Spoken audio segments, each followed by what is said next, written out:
నమస్కారం అండి అందరికీ. మరి ఈరోజు ఎటువంటి అవసరం లేని ఒక గాంధీ స్టాచ్యూ అనేది హైదరాబాద్ నడిబొడ్డున పెట్టాలని ఇప్పుడు ప్రెజెంట్ ఉన్న గౌరవనీయులైన రాష్ట్ర ముఖ్యమంత్రి వర్యులు సీఎం రేవంత్ రెడ్డి గారు మరి దీనికోసం ప్రతిపాదన చేస్తుండు. దీనికి 5,000 కోట్లు ఖర్చు అవుతుంది. కేవలం విద్యార్థుల ఫీజు రియంబర్స్మెంట్ క్లియర్ చేయనోడు, ఆ రైతులకి రైతు బంధులు వేయనోడు, మరి ఇంకా ఎంతో మంది ఉద్యోగాలకు జీతాలు ఇవ్వనోడు, మరి ఇప్పుడు వీళ్ళకి ఆ గాంధీ స్టాచ్యూ పెడితే మరి ఆయనకి ఏమొస్తుంది? ఒక పక్కన పోనీ ఖాళీ ల్యాండ్లో పెడుతుండు, డబ్బులే కదా పోతున్నాయి అంటే అట్లా కాదు. 500 మంది ఇల్లు అపార్ట్మెంట్లు ఉన్న దగ్గర ఆయన పోయి వాళ్ళందరినీ ఖాళీ చేపించి మరి ఇది మీకు బఫర్ జోన్లో ఉందండి. మరి బఫర్ జోన్లో వాళ్ళకి అగ్రిమెంట్లు ఇచ్చేటప్పుడు గవర్నమెంట్ ఎటుపోయింది? రేవంత్ రెడ్డి ప్రభుత్వమే కాదు, కేసీఆర్ ప్రభుత్వం అంబేద్కర్ బొమ్మ కట్టిండు ట్యాంక్ బండ్ కాడ. ఎవ్వరికి ఇంత డిస్టర్బెన్స్ లేదు, ఆయన పని ఆయన చేసుకుండు. సెక్రటరేట్ కట్టిండు, ట్యాంక్ బండి చేసిండు, ఆడ దుర్గం చెరువు కేబుల్ బ్రిడ్జ్ కట్టిండు.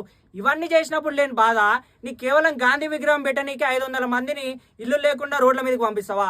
సాఫ్ట్వేర్ ఉద్యోగులు ఇల్లులు కట్టుకొని ఇల్లులు కొనుక్కొని ఈఎంఐలు కట్టుకోలేక వాళ్ళ బాధలు ఉన్నారు. ఒక ముసలామి నిన్న చెప్తుంటే ఎంత బాధాకరంగా ఉంది.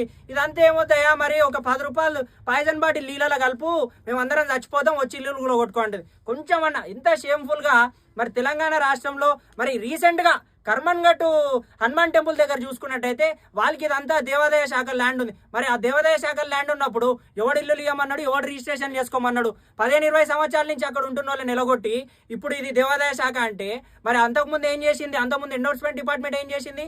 ఇప్పుడున్న బఫర్ జోన్ల అపార్ట్మెంట్ల నుంచి వాళ్ళని ఖాళీ చేయమని వాళ్ళు చిన్న పిల్లల కాడి నుంచి తిడుతున్నారు ఒక్కొక్కరిని. అప్పుడు హైడ్రాలా అంతే అయింది, ఇప్పుడు చిన్న పిల్లలతో తిట్లు తింటుండు, ముసలోళ్ళతో తిట్లు తింటుండు, ఇటు రైతులకు ఏం చేయక వాళ్ళతో తిట్లు తింటుండు, సాఫ్ట్వేర్ వాళ్ళు ఈఎంఐలు కట్టుకోలేక వాళ్ళ బాధలు ఉంటే వాళ్ళతో తిట్లు తిడుతుండు. మరి ఏం లాభం? నువ్వు వచ్చి పేరుకే హార్వర్డ్ యూనివర్సిటీలో మరి మన రాష్ట్ర ముఖ్యమంత్రి వర్యులు మాస్ పొలిటికల్ ఏదో సైన్స్ ఏదో నేర్చుకొని వచ్చిండు. మరి రీసెంట్గా హార్వర్డ్కి ఏదో స్పీచ్ ఇవ్వాలని చెప్పి మరి ఇన్విటేషన్ వచ్చింది. మరి ఇవన్నీ చేస్తుండగా గ్లోబల్గా నీకు ఇంత పేరు ప్రఖ్యాతలు వస్తుండగా ఇలాంటి నీచమైన పనులు చేసి ప్రజలను ఎందుకు ఇంత ఇబ్బంది పెట్టాలని చూస్తున్నారు? ఏ ప్రభుత్వం అయినా కానివ్వండి ప్రజల కోసం పనిచేయాలి. ప్రజాధనంతో ప్రజలు కట్టే ట్యాక్స్తో మీరు పనిచేస్తున్నప్పుడు ప్రజలకు సౌకర్యవంతంగా ఉండాలి. అంతేగాని ప్రజలను వదిలేసి మేము ప్రజలు కట్టుకుని ఇల్లులు కూడా కొడతామంటే, ఒక అపార్ట్మెంట్ కూడా కొట్టాలంటే, ఒక కట్టాలంటే ఎన్ని కోట్ల రూపాయలు ఖర్చు అవుతాయి. అవన్నీ నేలమట్టం చేస్తావంట. కొంచెమన్నా నైతికతతో బిహేవ్ చేయాలి. పొలిటికల్గా ఇప్పుడు నువ్వు తీసుకున్న జీతం కూడా ప్రజలు ట్యాక్స్ కడితేనే వస్తుంది నీ జోబులకి.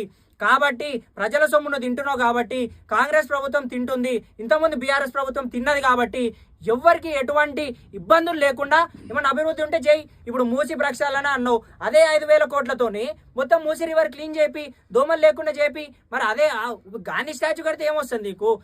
సరే వరల్డ్ టూర్ లాగా టూరిజం ప్లేస్ లాగా మారుతుంది. ఖాళీ